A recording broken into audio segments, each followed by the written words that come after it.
He thought he was spending an ordinary morning on the farm, but as he approached the old barn, his life was turned upside down. Under a blanket, on the cold ground, lay 3 babies. Who were they? Why were they here? And most importantly, what did the farmer do that startled everyone around him? Subscribe and tell us in the comments where you're watching this video from. The sky had only just begun to pale in the east, a thin bluish light stretching over the vast, empty fields of Iowa. The dew still clung to the frostbitten grass, and the breath of the land was a quiet mist that drifted lazily across the bare ground. It was early March, and the winter's chill remained in the air, though spring tugged gently at the edges of everything. The Grayson farm, tucked at the end of a long gravel road a few miles from the nearest highway, stood silent and still, except for the figure of a man who stepped out onto the porch, pulling a heavy wool coat over his shoulders and adjusting his cap against the wind. Thomas Grayson, 53 years old and weathered by more than just the sun, squinted into the morning. His boots, worn and cracked, thudded dully against the wooden steps as he descended with a thermos of black coffee in one hand and a flashlight in the other. The flashlight wasn't strictly necessary, not with the faint light rising over the fields, but habit had hardened in him like stone. Everything he did, every motion, every step, followed a rhythm carved by years of routine. He took a sip of the coffee, wincing slightly at its bitterness, and began his daily walk toward the barn. The gravel crunched beneath his feet, the only sound in the sleepy world around him. Birds weren't yet stirring, and even the cows were still dozing in their shelter. It was his favorite time of day, before noise, before responsibility, before memory. Thomas hadn't always been alone. The house behind him had once been full of warm sounds and quiet joy. His wife, Catherine, had died 6 years earlier from a swift and merciless illness. Cancer, of course. It always seemed to be cancer. One day, she'd been in the garden with her hands in the soil, and the next, she was fading like the last breath of summer. After her death, Thomas had retreated into the silence of the land, finding comfort in the predictability of chores, the loyalty of animals, and the cold neutrality of the soil. He had no children. They'd tried for years, Catherine and him, doctors, treatments, prayers, but nothing. Just the two of them and the slow resignation that maybe it wasn't meant to be. The house had a spare bedroom they used for guests once, and later for storage. He hadn't opened the door in years. That morning, like countless before it, he began his rounds, checking the feed, inspecting the fences, seeing to the hens. The barn creaked familiarly as he opened its old red door, the smell of hay and warm animal breath welcoming him in. The cows blinked at him indifferent. He moved quietly among them, checking water levels, scooping feed, patting the flank of his favorite heifer, Rosie, who leaned into him with a soft, lowing sound. All was in order. He stepped back outside, lifting his face slightly toward the brightening sky. The sun wasn't up yet, but light enough pressed through the clouds to cast a dull silver on the fields. He took another sip of coffee, standing still for a moment, listening. Then he saw it. It was barely visible from where he stood.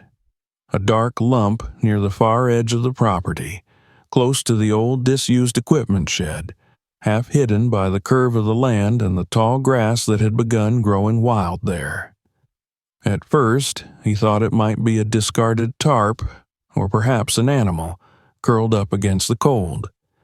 Something about it felt off, though. It wasn't there the day before. He was sure of that. He walked toward it, boots sinking slightly in the damp earth. As he drew closer, his pace slowed, and a strange unease settled in his chest. The lump took on more definition, a bundle of cloth, frayed at the edges with something nestled beneath it. He stopped a few feet away, every instinct in him suddenly alert. The wind carried no sound, but he felt a change in the air like the moment before a storm. He crouched carefully, reaching out with calloused hands to lift the corner of the cloth. 3 small faces, barely more than a month old, stared up at him with wide, blinking eyes. One of them squirmed, another whimpered softly. Their cheeks were pink from the cold, their lips trembling. Someone had bundled them tightly in clean but worn baby clothes, layered with blankets that smelled faintly of lavender and smoke. A plastic bag nearby contained 2 small bottles, a half-used pack of diapers, and a folded note, blank. Thomas stared, unmoving. For a moment, the world shrank down to that patch of frozen ground and the impossible weight of the moment. The breath caught in his throat. His mind, usually so methodical, refused to process what he was seeing. 3 infants, alone, on his land. He looked around instinctively, scanning the trees, the road beyond the field, the distant horizon. There was no car, no movement, no sign of anyone. Just the sky, growing lighter, and the wind curling through the fence posts. His heart pounded in his chest louder than it had in years. He hesitated, then reached down and gathered the first child, then the next, and the last, careful to keep them swaddled. They were heavier than they looked, but fragile, so incredibly small. The cold bit into his skin as he cradled them in his arms, struggling to manage all 3 without dropping one. He moved quickly now, not stopping to think, crossing the yard back to the house. The door slammed open under his boot, and warmth hit his face as he stepped inside. He placed the babies on the couch, one at a time, then threw a few logs into the fireplace and sparked it to life with trembling hands. He rummaged in the kitchen for a pot of water, warming it on the stove. His mind raced. Who would do this? Why here? He tried the bottles one by one. The milk was cool, but they drank eagerly. It was all instinct now. He didn't speak, didn't cry. He just moved, guided by something older than words. When he finally sat down beside them, he realized he hadn't taken a breath in minutes. They were quiet now, resting, breathing, alive. The sun had risen, casting pale gold through the lace curtains. The fire popped once, and Thomas reached out without looking to adjust the logs. He stared at the children. He had no idea what to do next. But he knew one thing with sudden, sobering clarity. He couldn't turn away. Not now. Not ever. The fire in the hearth had shrunk to a low orange glow, casting long, flickering shadows across the wooden walls of the old farmhouse. Thomas sat motionless in the rocking chair, the warmth of the blaze reaching only his legs while his shoulders stayed tense and cold. The 3 infants lay side by side on the sofa, bundled in thick quilts he had hastily pulled from the linen chest upstairs. They slept now, each with their tiny fists curled and mouths twitching in unconscious movements. The silence in the room was broken only by the crackle of the fire and the faint rhythmic breath of the children. He had no idea how long he sat like that, watching them, his mind drifting in and out of focus. Once or twice, he had stood to check on the milk bottles, warming them again in a pot of hot water, uncertain of how much the babies needed or when they had last eaten. They had taken a few ounces each, enough to quiet their cries and lull them into sleep, but the uncertainty gnawed at him. There was no manual for this, and whatever instincts he might have possessed felt buried under years of solitude. He reached for the phone with stiff fingers and dialed the sheriff's office. The number was written on a yellowed card pinned to the fridge next to a faded photo of him and Catherine from the summer of 1994. Her face looked out at him as he spoke into the receiver, his voice low and cautious, as though saying the words too clearly might make them real. 3 babies, found on his land. No note, no car, no sign of anyone.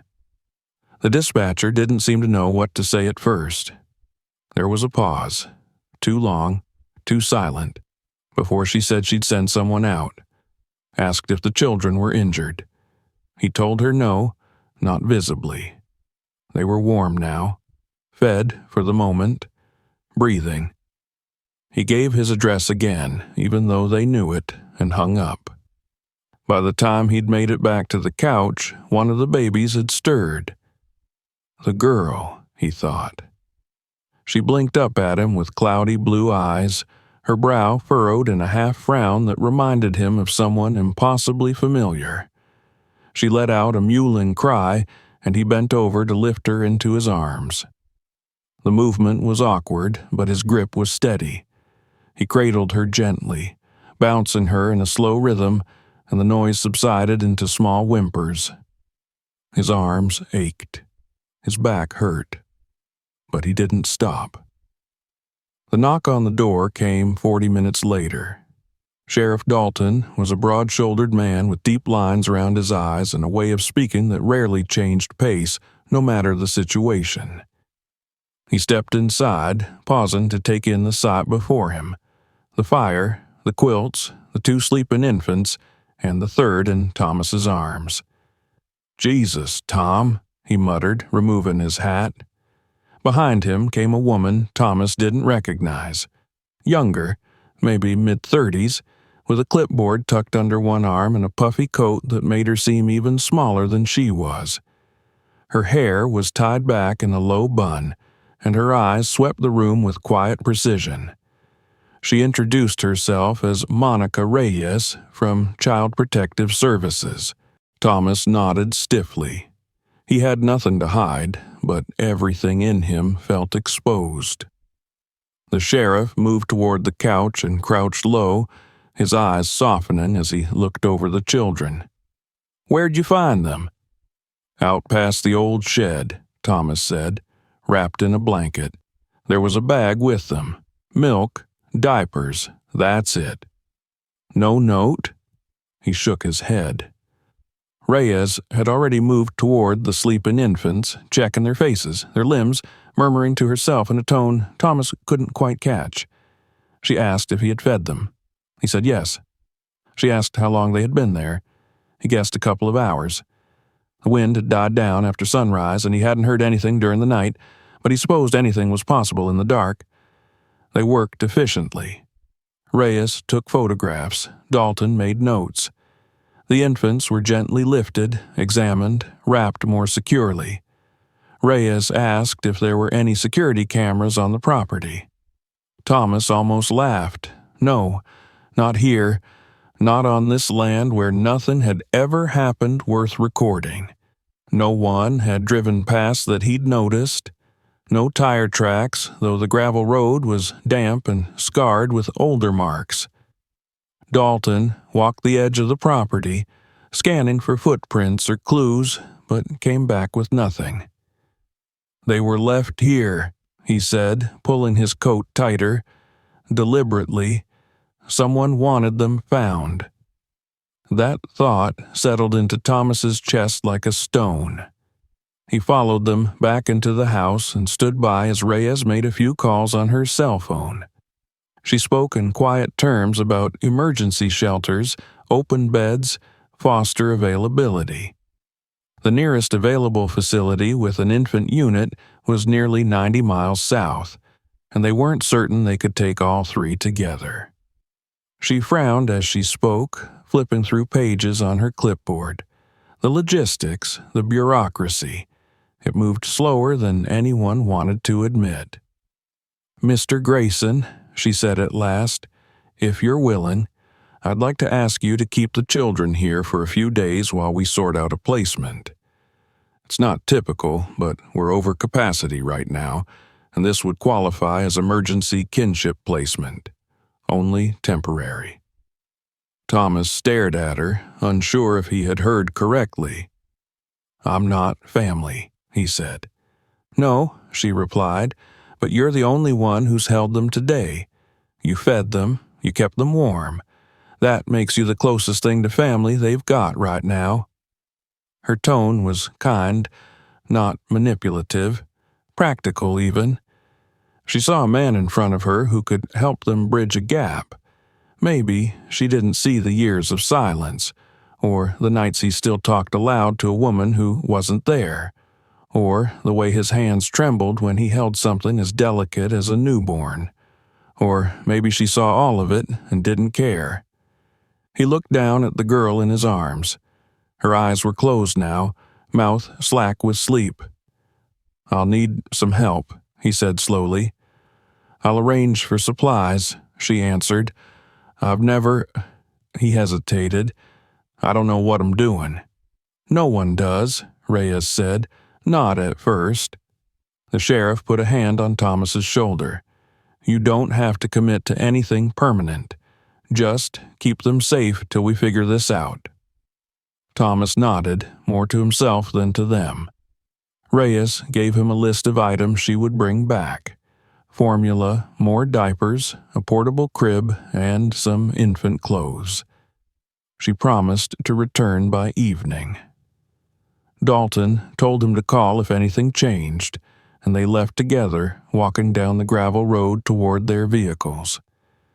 The silence in the house returned slowly, like fog creeping in after the wind had died.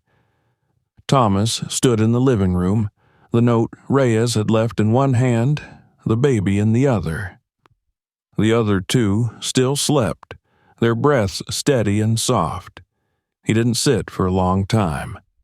His legs ached, and he finally shifted the child back onto the couch beside the others, careful not to wake them. He moved slowly to the kitchen and opened the fridge.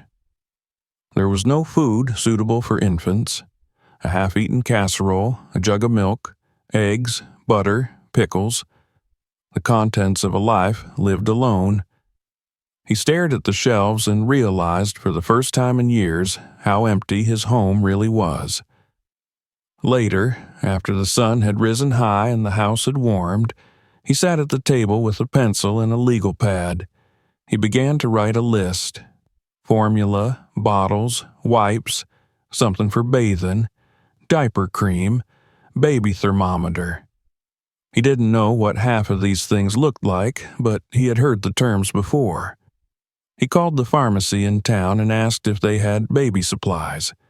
The woman on the other end recognized his voice and said she'd have a box ready by the time he got there.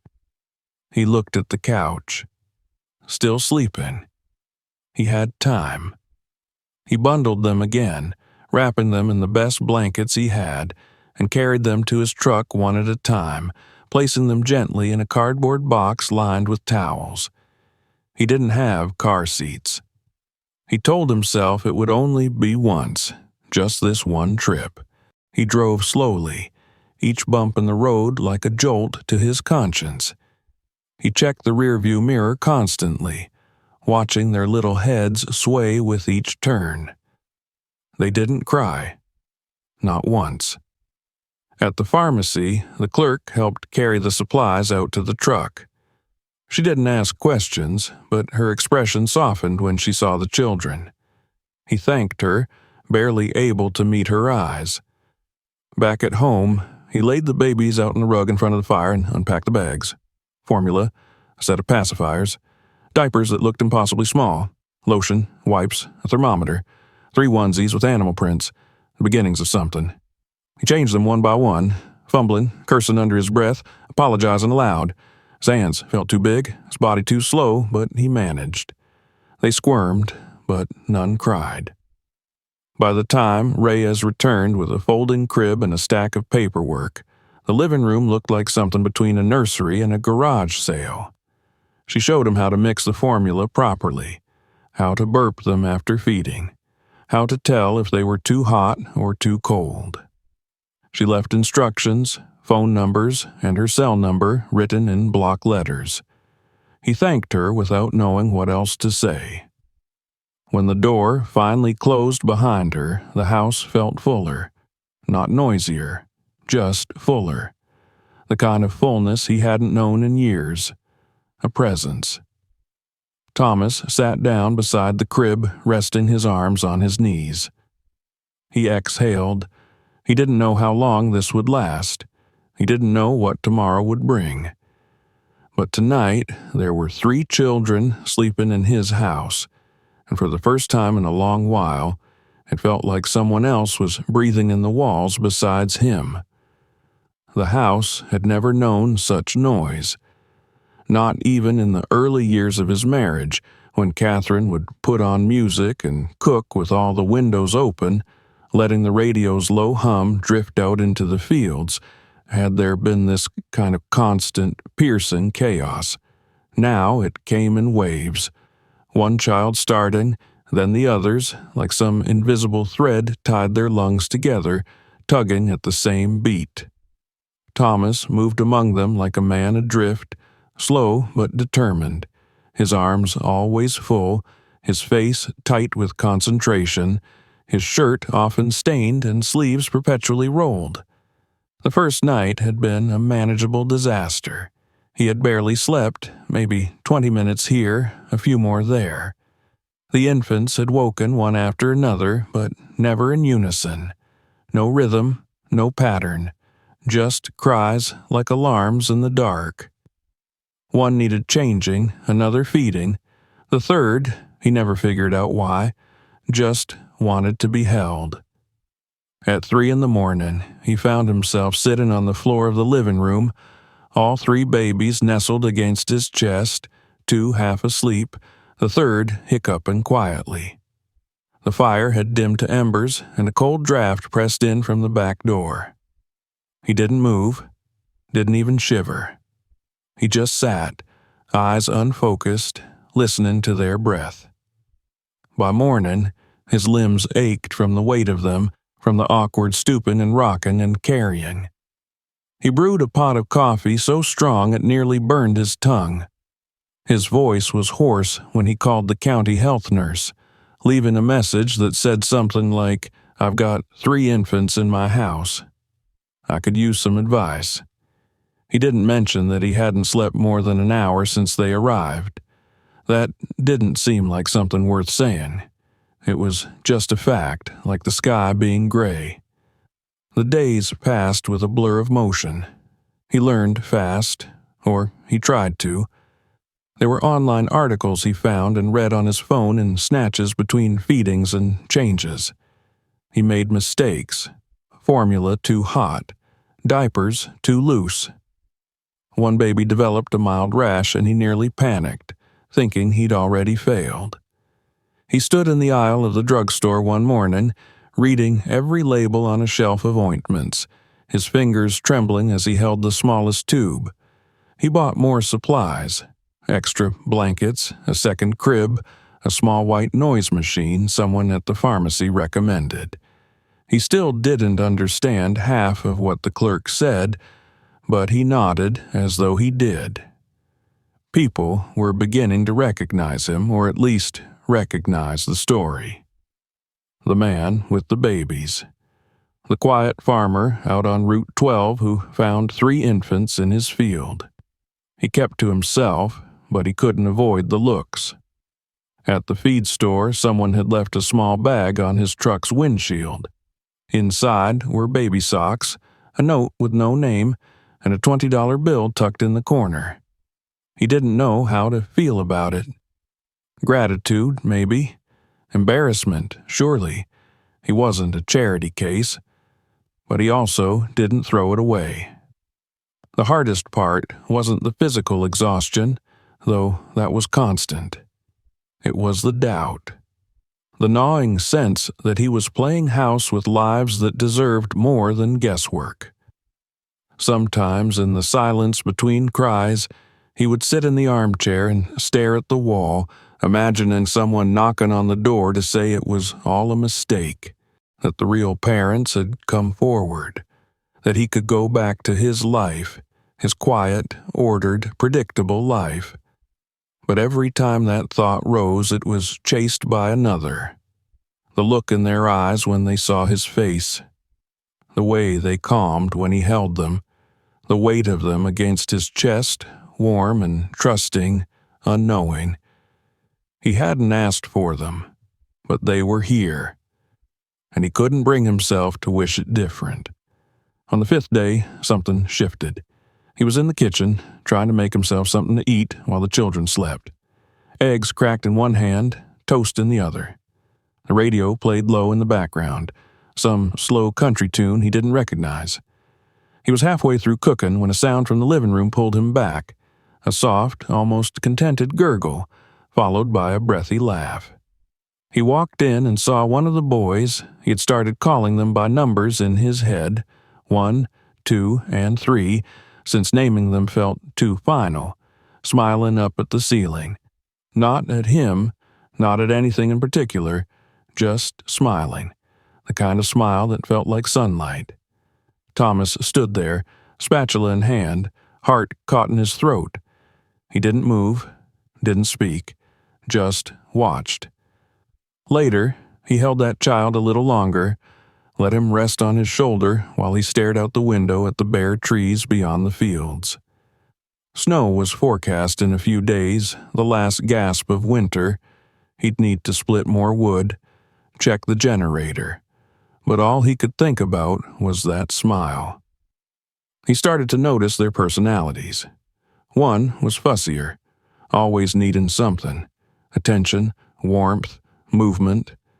Another was calm, watching everything with wide, curious eyes. The third had a cry that built like a storm, quiet at first, then thunderous if not soothed. They were becoming real to him, not just infants, not just responsibility, people. The nurse called back on the 7th day. Her name was Lila Monroe, and her voice was soft but firm. She said she'd read the report, knew he wasn't a relative, but wanted to offer a home visit anyway. Thomas agreed before he could think too hard about it. She came the next morning, driving up in a county van that kicked dust into the air. She was middle-aged, kind-eyed, and efficient. She moved through the house like she'd done it 1,000 times before, checking the babies, taking temperatures, making notes. She praised his organization, told him he was doing well, all things considered. "You're exhausted," she said plainly. He nodded. "You're doing everything alone." Again he nodded. She looked at him for a moment longer. "I can arrange some part-time help, a visiting nurse maybe once a week, someone to check in." Thomas wanted to say no, that he didn't need help, but the words wouldn't come. He only nodded again. That afternoon, while the babies napped, he walked out to the barn. It smelled of hay and feed and old wood. He stood in the middle of the floor, hands on his hips, and looked around like a stranger in his own space. Everything had been as it always was, orderly, familiar, but something in him had shifted. He didn't go into town that day. He stayed close, moving from room to room with a kind of gentle awareness he hadn't known he possessed. He watched over them, held them more, sang to them quietly and off-key, a tune from his childhood he barely remembered. That night, the third boy, his stormy one, slept through from midnight to 4. It was the longest stretch yet. When Thomas woke and realized the quiet wasn't temporary, he stood over the crib and watched, heart pounding. Not with fear, with something else. Maybe it was hope. The house was still a mess, diapers everywhere, laundry piling up, bottles needing to be cleaned. He hadn't touched the tractor in over a week. The fields were waiting, and he didn't know how he'd balance it all. But the babies were safe, fed, warm, and for the first time in years, he didn't dread the morning. He opened the bedroom window a crack that night, letting in a breath of cool air. The wind was changing. He could feel it. There was work to do, but it didn't scare him anymore. The wind outside had changed. There was still a cold bite in it, but it carried something else now, something that hinted at thawing fields, melting ice, and days just long enough to believe spring might return. It swept over the Grayson farm like a quiet promise, moving through the bare branches of the trees and slipping under the cracks of the old windows. Inside the farmhouse, the warmth from the fireplace pushed back against it, and the air smelled faintly of milk, wood smoke, and baby powder. Thomas sat at the kitchen table, elbows resting on the scratched surface, pencil in hand. In front of him was another list, though this one was far more detailed than any he'd made before. It wasn't just supplies or tasks, it was a plan. Feed-in times, nap intervals, quantities of formula, projected grocery runs, estimated monthly costs. He'd done the math 3 times already and was doing it again, not because he thought the numbers would change, but because he needed to see them, to face them, to believe he could make them work. He was alone in the kitchen for now. The babies were asleep in the room across the hall, what had once been the guest bedroom and was now unmistakably a nursery. The folding cribs had been replaced with sturdier wooden ones, second-hand but solid, gifted from a couple in town who had read about him in the county paper. The room smelled different now, less like dust and disuse, more like talcum and warmth. Toys lined the shelves. A nightlight cast a soft yellow glow after dark. Catherine's quilt, which had hung untouched in the linen closet for nearly a decade, now covered the rocking chair he used every night. He glanced at the clock. The town office would open in an hour. The courthouse not long after. He could get there by 10, have the forms filled out before noon. There was still time to change his mind, but the thought didn't linger the way it had in the beginning. It didn't taunt him like it had on those early nights when doubt crept through every crack in his resolve. It wasn't an impulse anymore. It was a choice. A week earlier, when Monica Reyes had returned for her scheduled check-in, she'd brought more than just formula and a clipboard. She had brought up the next step, formally applying for temporary guardianship.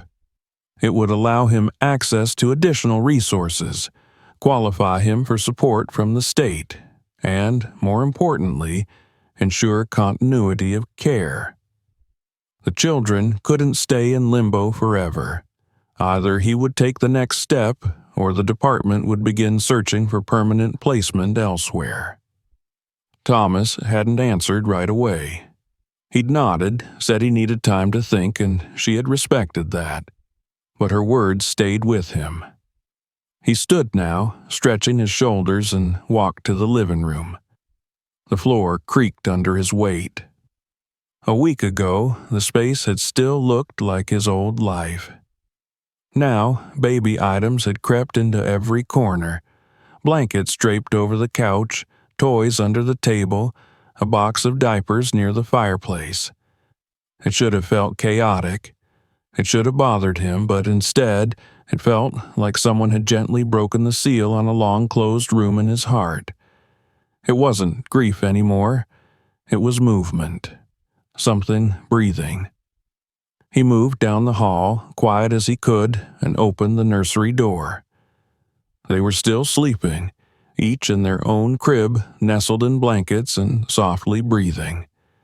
The early light from the window fell across their faces. He watched them for a while, listening to the rhythm of their tiny lungs, the occasional twitch of a hand or foot.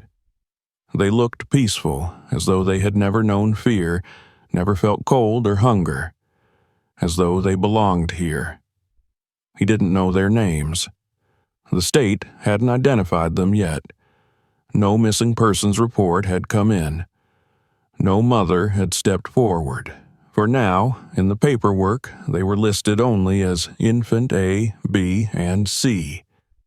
But Thomas had names for them in his mind, born from days and nights of watching and holding and learning. He whispered those names now, one for each crib, as he checked their blankets and adjusted their pacifiers. Not real names yet, not official, just something between them and him. He walked back into the kitchen, poured the last of the coffee into his thermos, and grabbed his coat. The truck started on the second try, coughing against the cold. The drive into town was quiet. Snow lingered in the ditches, but the roads were clear. He passed the same barns, the same mailboxes, the same empty fields he had seen for decades. But they felt different now. Less like markers on a map and more like parts of a path. At the courthouse, the clerk greeted him with a cautious smile.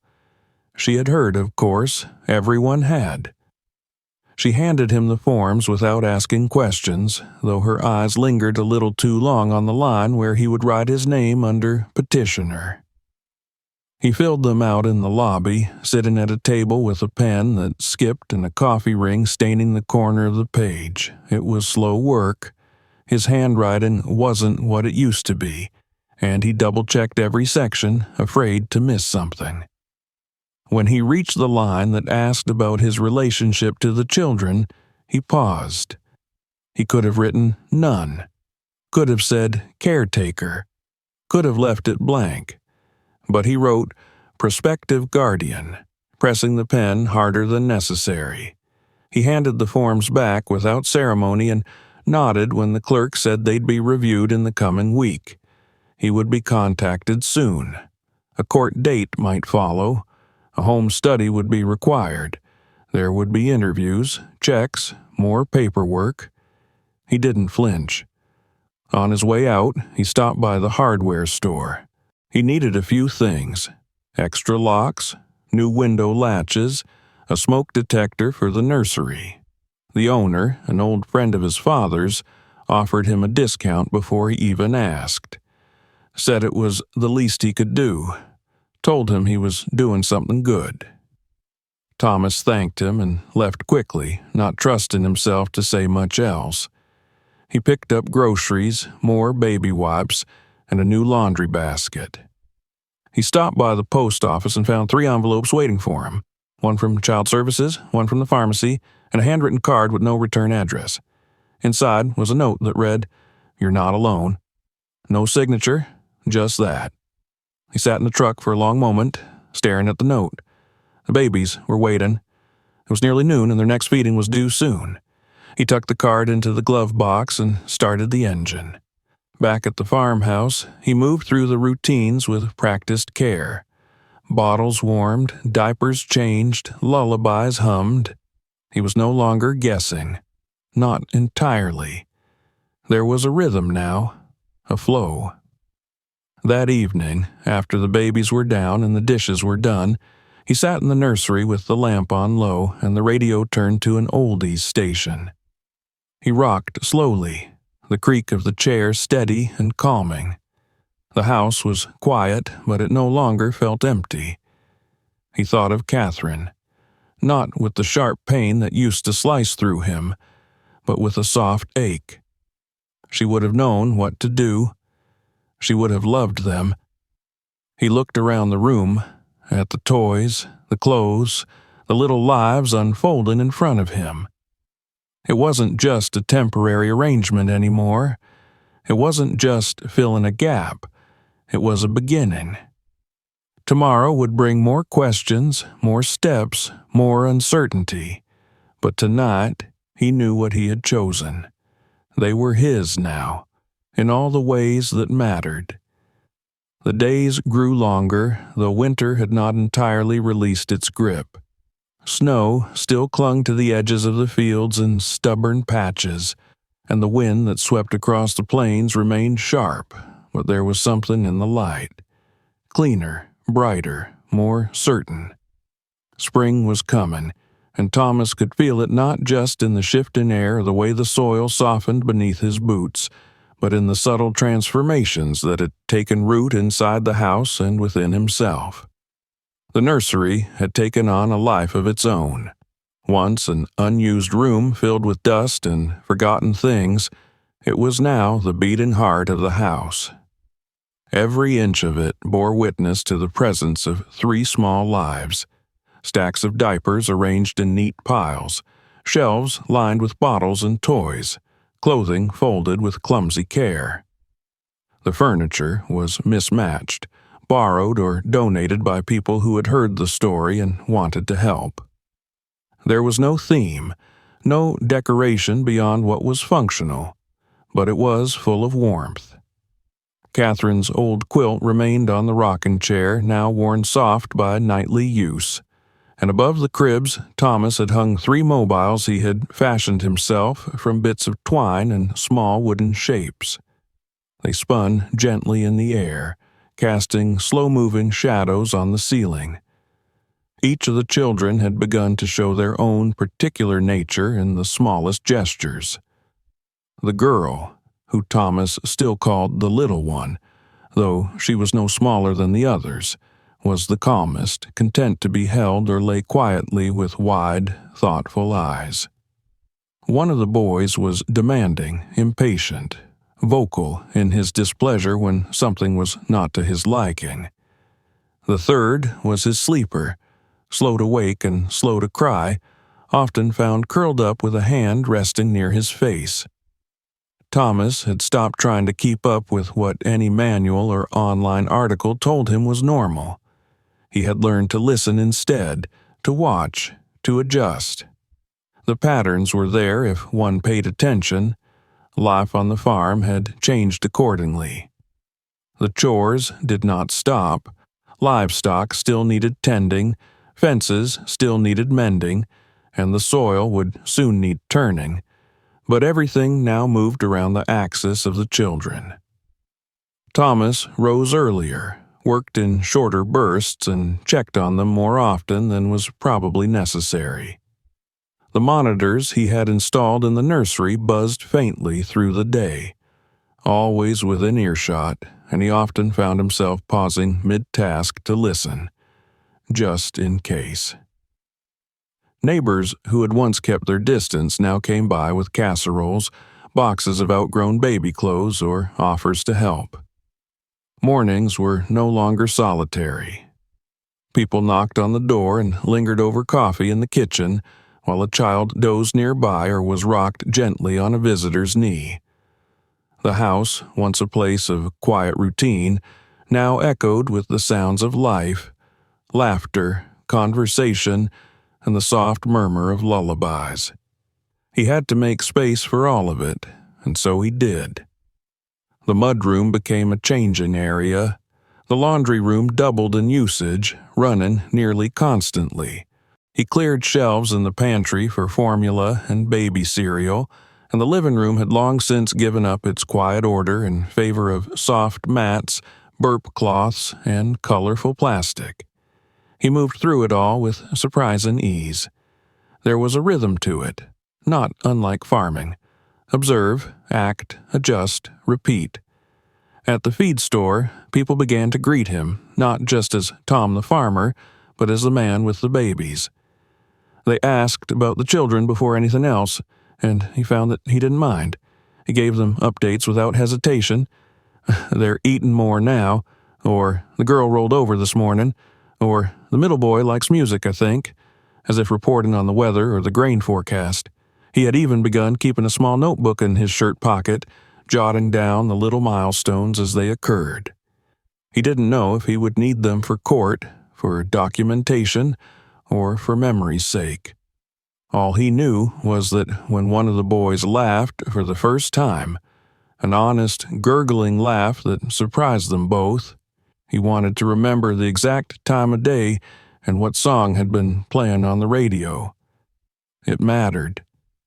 Some days were harder than others. Nights when none of the children slept more than an hour at a time, or mornings when a bottle was dropped and formula sprayed across the floor, or long afternoons when Thomas questioned everything he was doing. There were moments when he stood in the middle of the kitchen, surrounded by dishes and laundry and crying, and felt an overwhelming tide of weariness rise in his chest. But then one would fall asleep against his shoulder, or smile up at him with a mouthful of drool, and the tide would recede. It wasn't peace, not exactly, but something better. Purpose. The farm suffered in small ways. Some fences had gone too long without repair. The fields hadn't been tilled yet, and he knew he was behind. The animals noticed his divided attention. He had missed a calf's early signs of illness and had spent a day nursing it back with guilt heavy on his shoulders.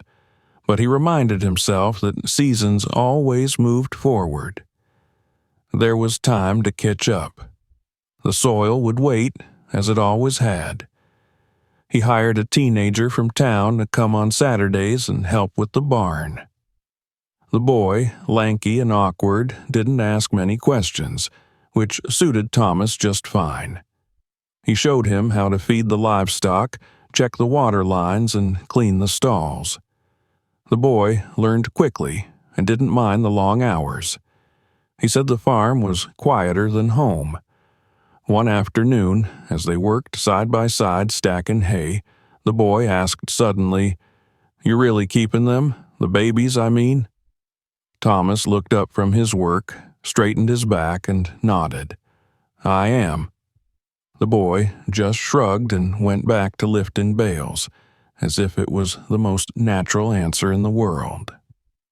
That evening, after the babies were bathed and dressed in clean pajamas, Thomas carried each one into the nursery. He had taken to reading to them before bed.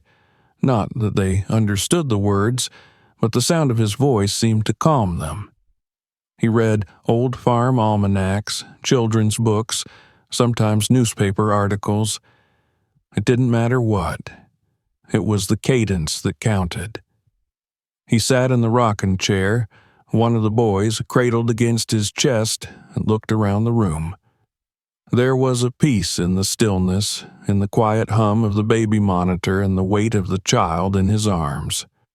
Outside, the wind had died down, and the moonlight painted soft shapes across the floor. He thought of Catherine often these days, not in the raw, aching way he used to, but gently, as if her memory had settled into the house alongside everything else. He sometimes caught himself talking to her out loud when the children were asleep, telling her about the day, about the small triumphs and the frustrations, about things he thought she'd find funny or moving. He imagined her sitting across from him, nodding, smiling. Maybe she was. He didn't know how the world worked beyond what he could see. He just knew that she would have loved these children. She would have seen them for what they were, not burdens or mysteries, but gifts. He closed his eyes and let the chair rock them both into stillness. There was a part of him that still struggled to believe it, that 3 children could appear in his life without warning and become the center of it in such a short time, that he, of all people, a man who had spent years in silence, could learn to live in the noise. But he had. He was. The farm would find its way. So would he. He rose from the chair, laid the child gently in the crib, and whispered something to each of them before turning off the light. Outside, the stars were sharp and clear, and somewhere in the distance a dog barked once before falling silent again. The wind was shifting. The fields waited. The house was full. The rhythm of life on the farm had settled into something resembling a fragile balance. Days began with early light slanting through the bedroom window and the muffled cries of waking infants from down the hall. Thomas would rise before the alarm, as he always had, now driven not by habit alone, but by the pressing needs of 3 small lives waiting on the other side of the nursery door. Bottles were warmed while coffee brewed, the stove ticking to life with a familiar click. The floorboards creaked under his feet as he moved from one child to the next, lifting, changing, feeding, soothing. It was no longer strange. It was no longer a disruption. It was, quite simply, life. The weather had shifted at last. The wind that came across the plains carried less bite and more warmth, and the ground was beginning to yield. In the mornings, when the children were asleep and the chores permitted it, Thomas would walk the edges of his fields, feeling the softness of the earth beneath his boots, listening to the chorus of birds returning to their seasonal posts. The land was waking up. Everything was beginning again. But even as the house grew brighter and the days fuller, a new shadow had begun to take shape at the edges of his thoughts. It came not in the form of a single event or conversation, but in small, accumulating moments. A phone call from Monica Reyes with a clipped tone. A letter from the state stamped with language about formal evaluations and oversight. A new voice on the line from the Department of Family Services asking to schedule an interview, and then the final drop, a knock at the door early one Thursday morning that Thomas hadn't expected. She introduced herself as Elaine Murray, a regional case supervisor assigned to review the unusual circumstances of the placement. She was in her early 40s, neat in appearance, professionally pleasant, but there was a reserve in her manner that didn't escape him. She wasn't here to exchange pleasantries. She was here to decide. She asked to see the children first. Thomas obliged, leading her through the house with the quiet steadiness he had come to rely on. The nursery was clean, the babies freshly changed and fed, lying in their cribs or on the floor on a soft play mat, with their heads turning toward the stranger's voice. She crouched beside them, inspecting, noting, not unkindly, but without warmth. He stood back, arms crossed, and watched. Afterward, they sat in the kitchen. She took out a folder, asked about routines, health records, sleeping schedules, the progress of the infants. She asked about income, insurance, medical appointments. He answered all of it. His voice was steady. His eyes didn't waver. Then she asked about the future. "What are your long-term intentions, Mr. Grayson?" "I'm in the process of filing for permanent guardianship," he said. She looked up from her notes. "And you understand what that means?" "I do. It's a lifelong commitment. I'm aware." There was a pause, and he could feel it stretching between them like a taut wire. "You live alone," she said carefully. "You're in your 50s. This would be an extraordinary undertaking for anyone, even with support. Do you have a network in place?" He gestured toward a list of names pinned to the fridge. Neighbors, friends, the part-time nurse who came twice a week. "We get by." She nodded, though her expression didn't change. She glanced around the kitchen, at the clean counters and bottles drying in the rack, at the toys scattered neatly in a basket by the door. "It's admirable," she said finally, "what you've done, stepping up the way you did." Thomas didn't speak. He knew there was more coming. "But we have to consider the best interests of the children," she continued, and there it was, the phrase he had been dreading. The best interests of the children. Not his love, not his care, not the warm bodies sleeping peacefully under his roof, not the dozens of nights he had walked them to sleep, or the mornings he had woken early to soothe their cries, or the way they looked for him now when he entered a room. None of that mattered if someone else decided it wasn't enough. She left after another 30 minutes, taking her folder and her measured politeness with her. She said she'd be in touch soon, that a formal review would take place within the month. Thomas walked her to the door and watched as her car disappeared down the gravel road, a trail of dust kicking up behind it. That night, when the babies were finally asleep He sat in the living room with the lights off, a fire crackling quietly in the hearth. The shadows danced along the walls, and he stared into the flames, unmoving. The fear had taken root. It wasn't loud or overwhelming. It didn't come with panic. It was colder than that, quieter. The kind of fear that curled into the corners of his mind and waited. That whispered questions he didn't know how to answer. What if they're taken? What if everything you've done still isn't enough? What if they don't believe in you? He got up and walked down the hall, checking the nursery door. Inside, the children slept soft and undisturbed. He leaned against the frame, arms folded, listening to the sound of their breath. He stayed there a long time. The next morning, he began making calls. He spoke with Monica first, her voice brisk but sympathetic. "You knew this was part of it," she said gently. "It's the system, Thomas. We can't avoid it." "I want to be ready," he said. "I want to do this right."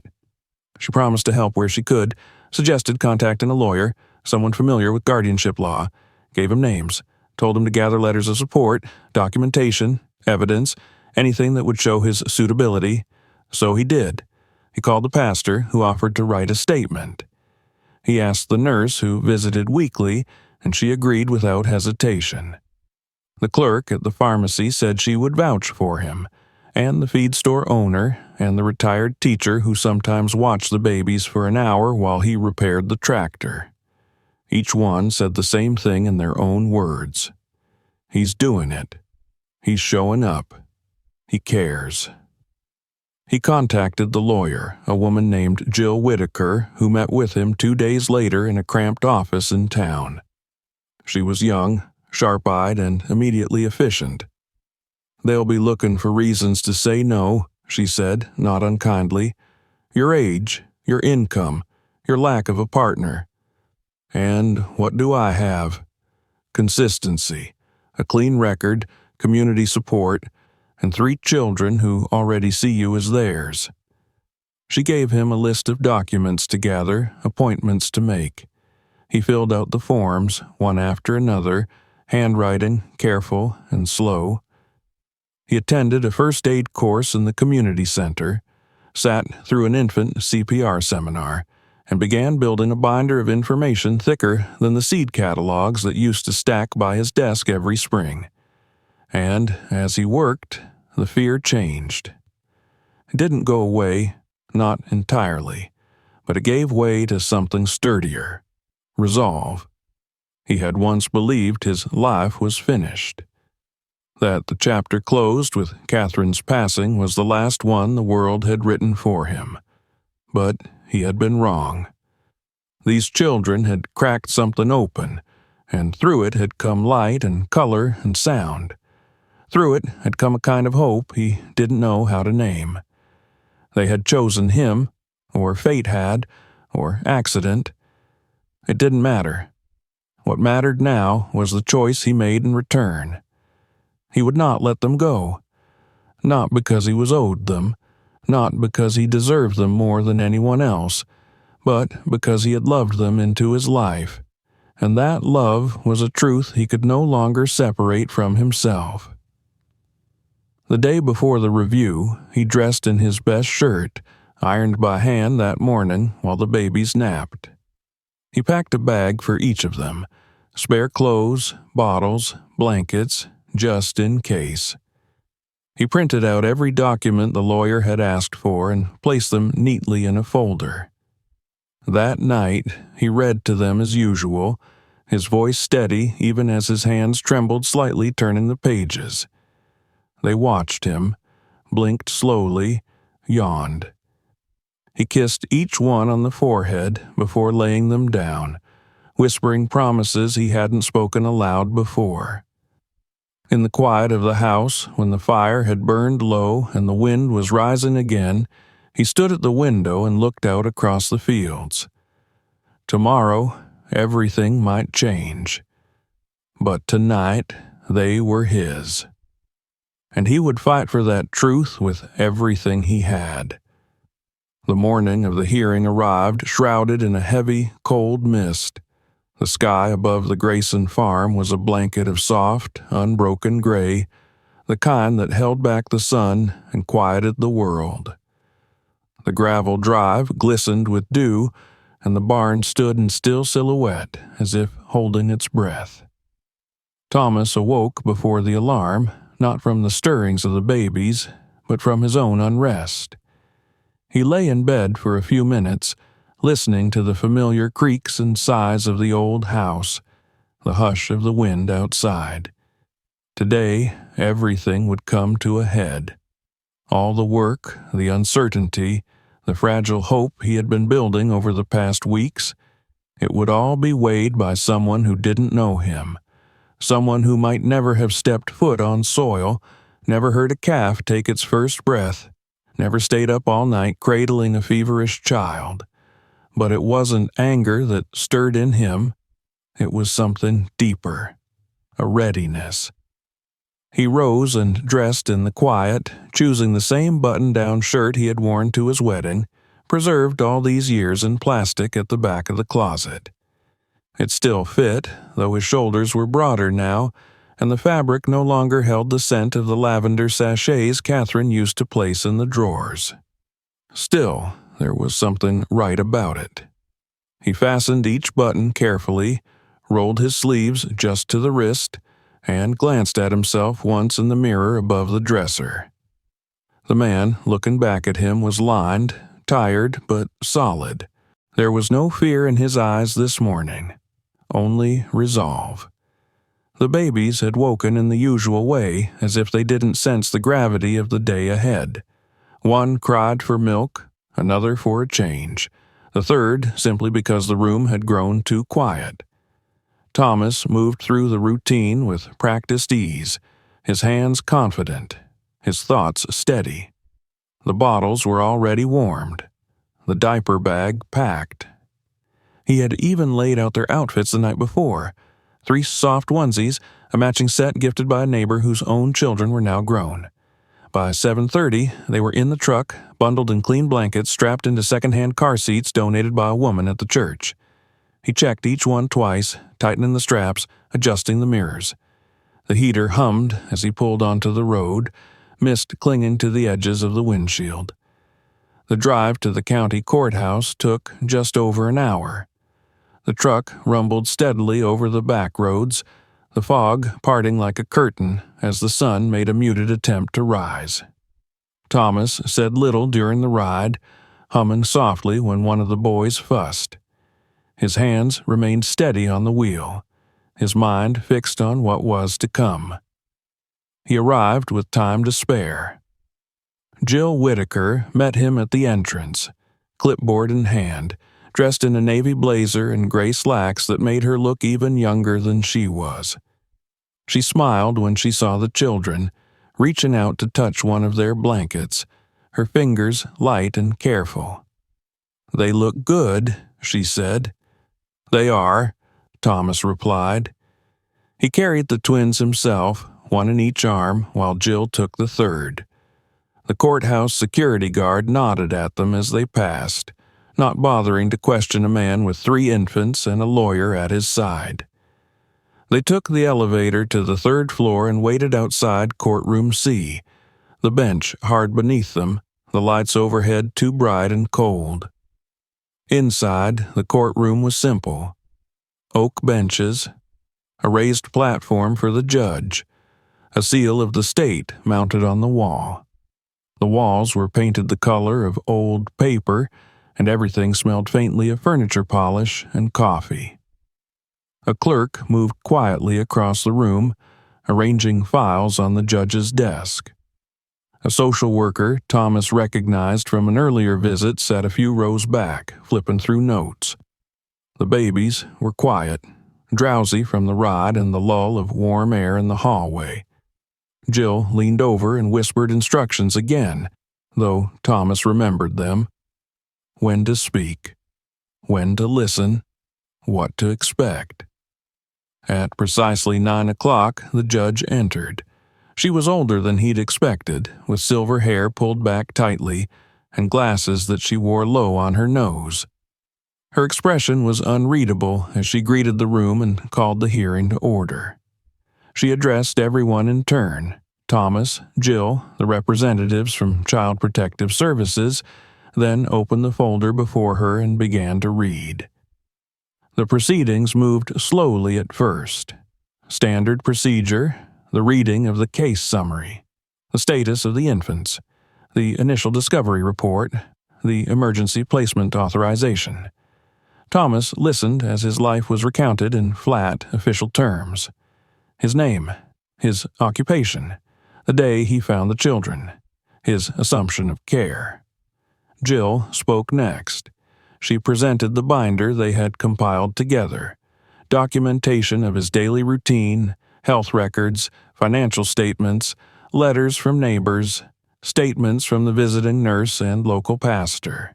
She spoke clearly, confidently, with the kind of certainty that only came from deep preparation. Thomas watched the judge's eyes as she turned each page, her brow furrowing slightly, then smoothing again. Then came the testimony. The visiting nurse was called first. She took the stand and spoke with warmth and calm authority. She described Thomas's attentiveness, his ability to follow instructions, his patience. She spoke of how the children responded to him, how they were thriving under his care. Next was the pastor, a soft-spoken man who wore a dark suit and carried a worn leather Bible in his coat pocket. He spoke not only of Thomas's character, but of the change he had seen in him since the children arrived, the softening of a man who had once seemed lost to grief, the emergence of someone renewed by unexpected love. Finally, Thomas was called.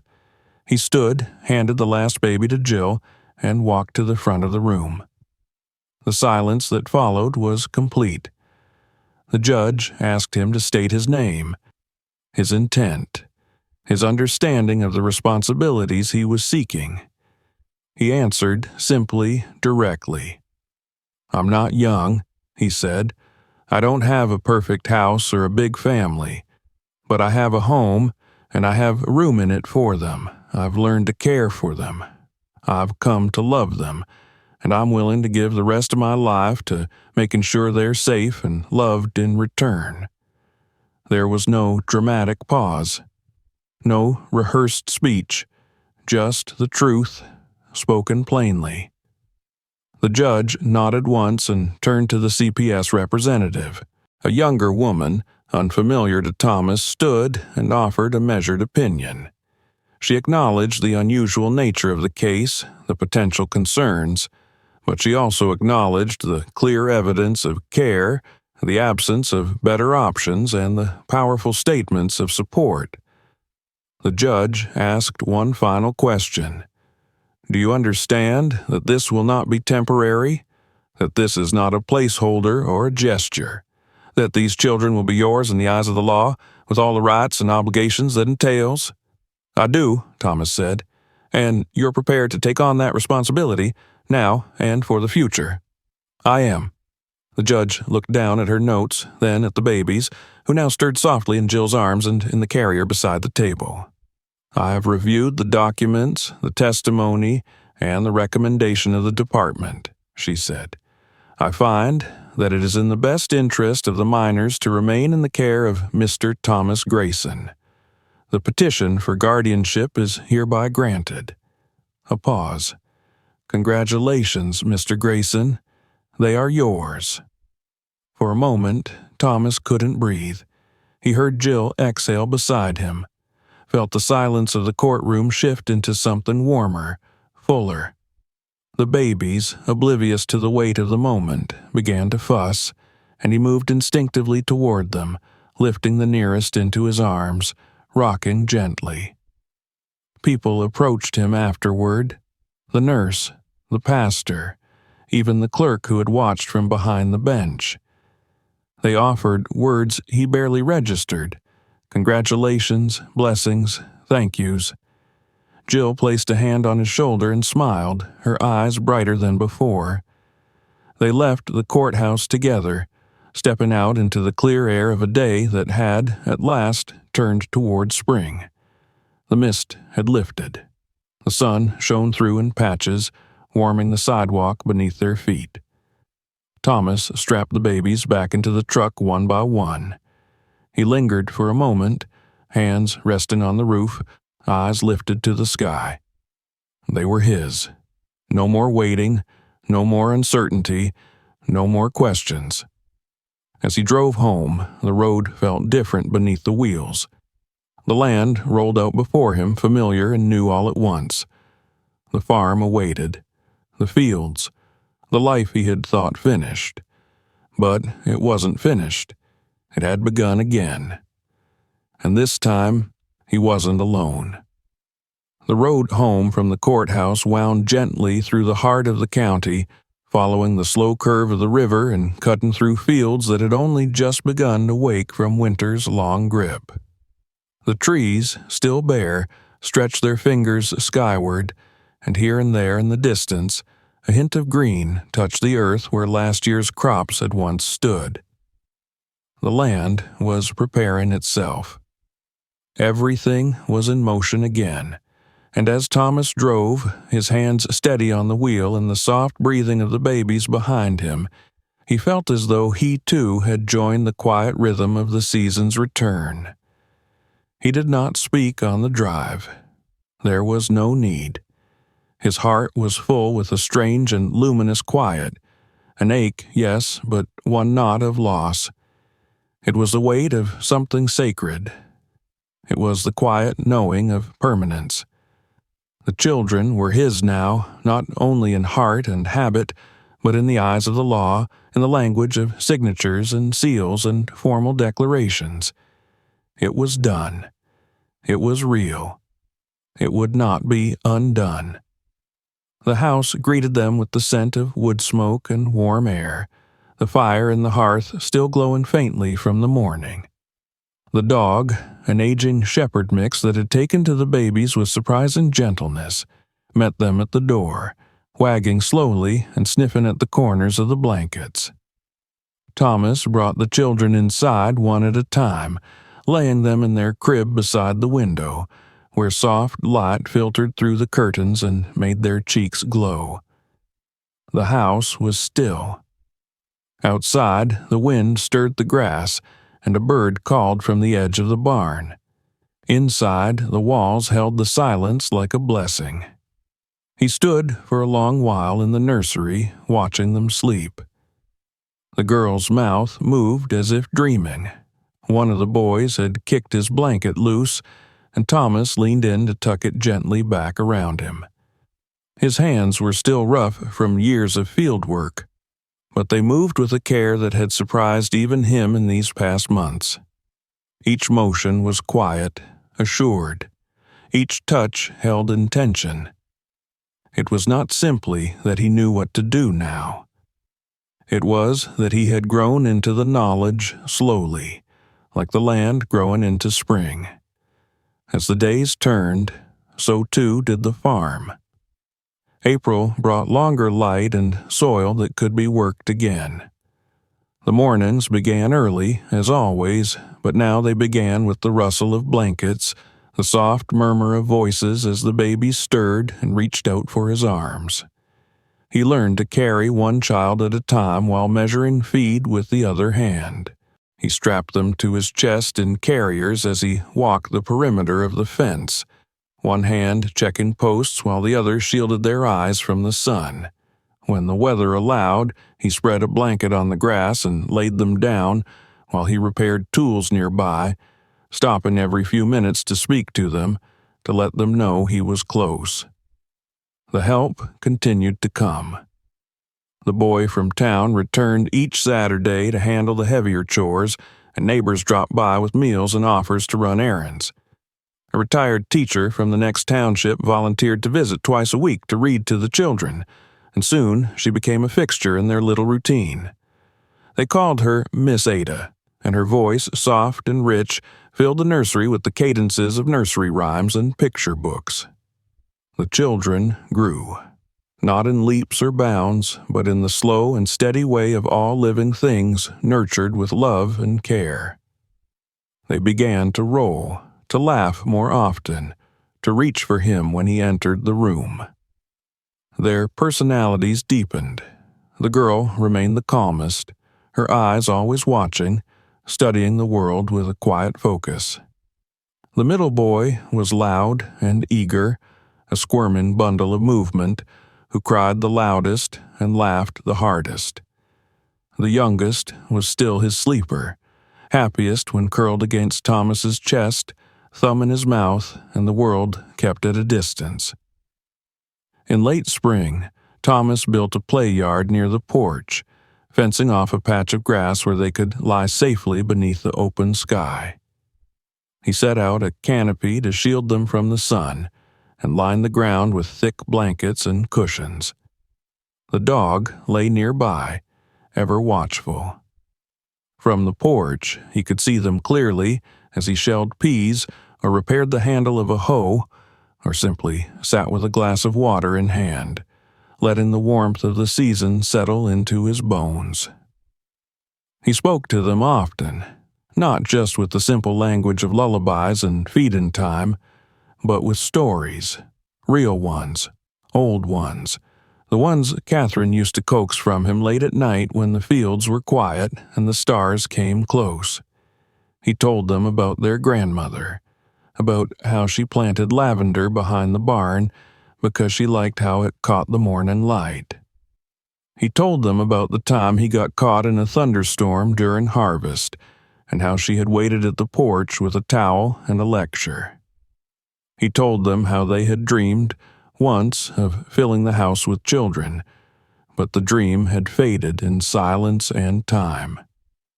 And then he told them this, that even though they had come to him in the unlikeliest of ways, even though he did not know who had left them or why, they were not accidents. They were not burdens. They were not mysteries to solve. They were his children now. They were the seed he had planted without knowing, the harvest he had never dared to hope for. He marked each milestone with quiet ceremony. The first tooth, the first time one of them sat upright without help, the first babbled syllables that might have been his name. He kept notes in his small notebook, wrote the dates on the calendar, and taped photographs above the mantel. He built shelves for toys, added a new swing to the porch beam, and planted a young apple tree beside the garden with their initials carved into the wood of a sign staked at its roots. That summer, the house no longer echoed. It was filled with sound. Soft music from the radio, the shuffle of tiny feet against the floor, the creak of the rocking chair, and the soft murmur of Thomas's voice as he read aloud. At night, the windows were left open to the breeze, and the curtains danced like ghosts. The moonlight fell in silver stripes across the crib, and Thomas sat in the darkness, listening to their breathing and thinking, sometimes, that this was the life he had been meant for all along. He still worked the land, though less than before. He adjusted his schedules, planted fewer acres, focused on what he could manage. He sold some of the older equipment, used the money to expand the nursery, bought more books, a better stroller, a second-hand high chair. It was a different kind of work now, not just cultivating the land, but cultivating a future. In August, on a warm Sunday morning, he took them to church for the first time. The congregation welcomed them with open arms, and the pastor spoke of second chances, of families made not by blood but by grace. The babies squirmed and giggled during the hymns, and Thomas stood at the back, holding one in each arm, the third asleep in the carrier across his chest. Afterward, people came to speak to him, not with pity or awe, but with kindness. They asked about names, about sleep schedules, about what they could bring next time. A woman pressed a folded note into his hand. When he opened it later that night, it read simply, "You have made a family. Never let the world make you question that." And he didn't. Not anymore. The days passed, one after the other, like beads on a string. Some were hard, some were easier. Most were beautiful in ways he hadn't expected. Tiny moments strung together, fleeting and perfect. A giggle, a first step, a muddy handprint on the porch rail, a whispered word, a shared glance, a life unfolding in quiet joy. By the time the first leaves began to turn, the babies were crawling. The girl reached the window first, pulling herself up to look out across the yard with wide, wondering eyes. The others followed, each in their own time, each with their own stubborn determination. Thomas watched them and felt a pride deeper than he had ever known. One evening, as the sun dipped low over the fields, he sat with them on the porch, the sky painted in gold and rose. The apple tree beside the garden had grown taller, its leaves thick and dark, its branches reaching higher toward the fading light. He held the youngest in his lap, the other two resting against his legs. They looked out across the fields, and Thomas looked with them. The farm was quiet. The land was resting. And in the silence, in the breath between seasons, he whispered to them what he now knew with absolute certainty. "You are home," he said, and so were they. If you enjoyed this story, don't forget to subscribe to the channel so you don't miss the next one. Check out our other videos for more heartfelt stories, and feel free to share this one with someone who might need it today.